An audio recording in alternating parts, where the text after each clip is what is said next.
canaltro.com. María Alejandra, gracias. 1:12 p.m.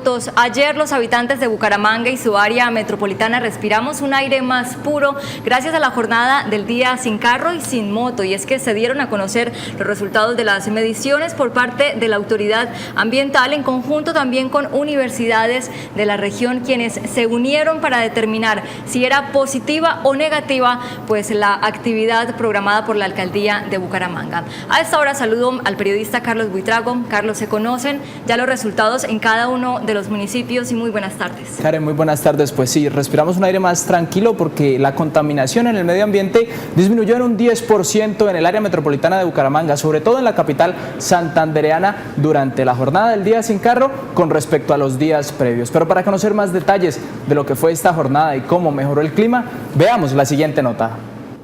La jornada del día sin carro en términos medioambientales transcurrió sin contratiempos. Los niveles de contaminación producidos por el parque automotor de la ciudad, como era de esperarse, disminuyeron en cantidades considerables, teniendo en cuenta que la restricción tan solo fue por 24 horas.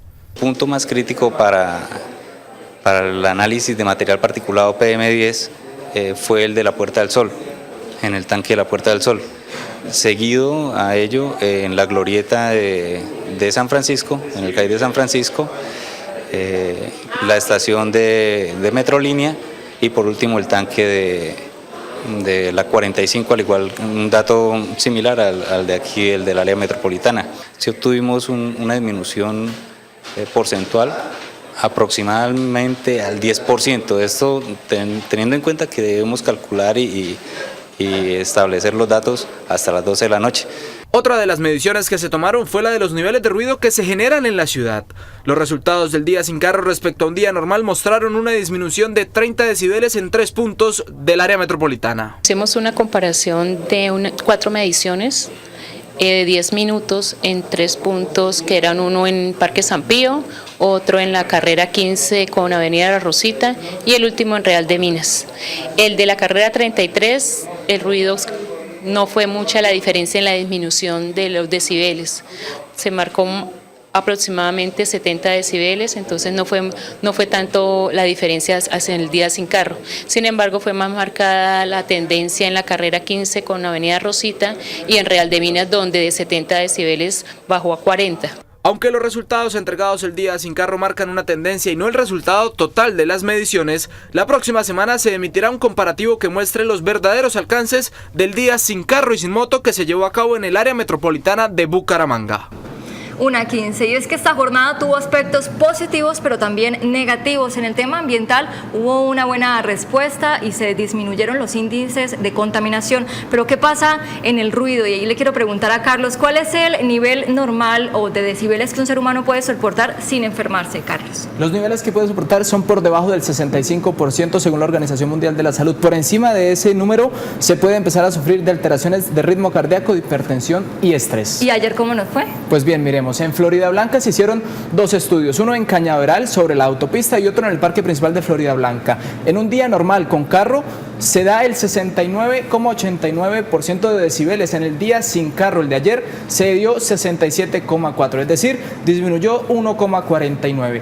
Y en Florida Blanca, día con carro 72 y sin carro 70, disminuyó en un 2%. Carlos, nos rajamos en eso, pero otro municipio en el que también se hizo medición fue en el municipio de Girón. ¿Ahí cómo nos fue? Bueno, en Girón la situación fue parecida. Se hicieron otros 2 estudios, uno en la glorieta de la avenida Los Canelles, y en ese lugar, en un día sin carro, fue del 71% de decibeles y sin carro de 68,5. Eso significa que disminuyó 2,5 ayer. Y el otro se hizo en la glorieta de la avenida del Poblado, que fue de 72 los días previos y de 67,7 ayer 23 de junio. Es decir, la disminución fue de 1,43% en los decibeles. Sí, hay que recordar que los puntos de medición se hicieron en todo el área metropolitana y el que nos falta, Piedecuesta. Carlos, resultados. Bien, veamos Piedecuesta. De Piedecuesta se hicieron 2, uno sobre la autopista en el centro comercial de La Cuesta, y la disminución fue de 2,8% de decibeles, y la otra medición fue en el parque principal de Piedecuesta y ese fue de 7,2%. Es decir, en Piedecuesta fue donde más disminuyeron los índices de decibeles en el área metropolitana de Bucaramanga. Muy bien, pues otro de los aspectos que ayer se midió es el número de pasajeros, si se utilizaron o no sistemas como Metrolínea, buses. Estos fueron los resultados y es que sí hubo un incremento de personas que utilizaron estos medios para movilizarse en el área metropolitana.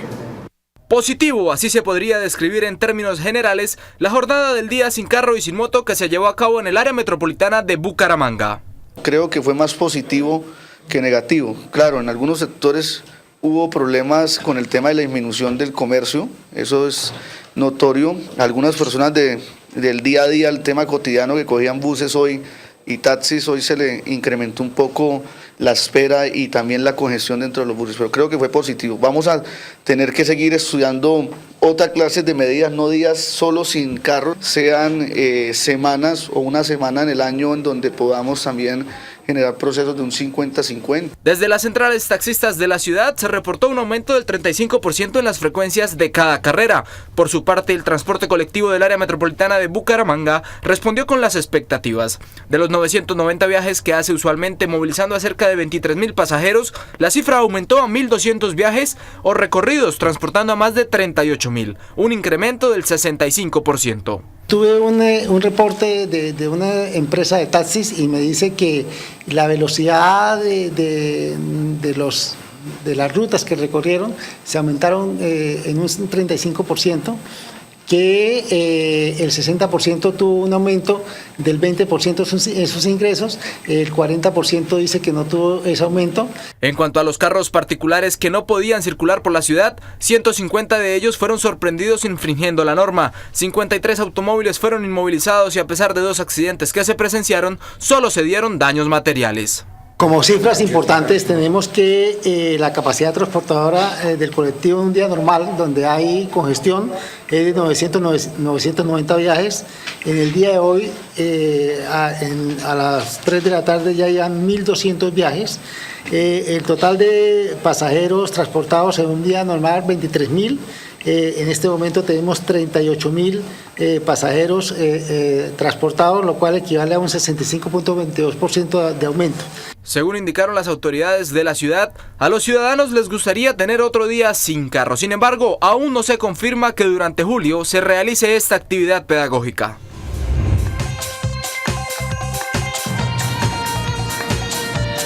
Y luego de la realización del día sin carro y sin moto, el sector comercial en Santander se vio afectado en términos de ventas, pues la disminución fue significativa.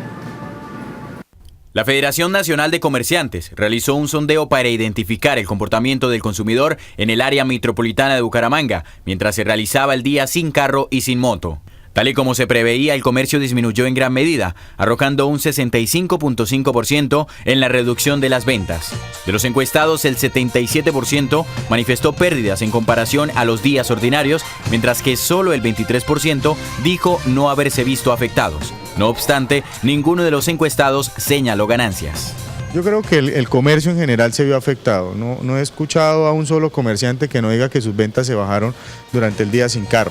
Los motivos encontrados en el sondeo van desde la no apertura de los establecimientos con un 14%, seguido del transporte público poco efectivo con un 15%, además de la poca afluencia de visitantes a los establecimientos comerciales que significó el 31%, y finalmente el que no hayan decidido salir de sus hogares con un importante 38%. El gran problema es que mucha gente se afecta en el bolsillo. ¿Por qué? Porque no está acostumbrada a coger taxi.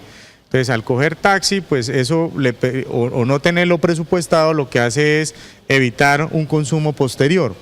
O, por ejemplo, la gente utilizó el sistema de transporte masivo. En algunos puntos de la ciudad, la gente se quejó precisamente porque estaba muy lleno. Algunos sectores comerciales intentaron fortalecer sus ventas con precios especiales y actividades de motivación a la compra. Sin embargo, no resultó suficiente. Nosotros lo que hicimos fue un trabajo de movilizarnos hacia los sectores donde están nuestros clientes. Entonces no esperamos que ellos llegaran a nuestros puntos, sino que fuimos a buscarlos. De todas formas es difícil. Fenalco anunció que ya se están buscando estrategias basadas en la unión de trabajo para que en un próximo día sin carro y moto no haya pérdidas en ningún sector.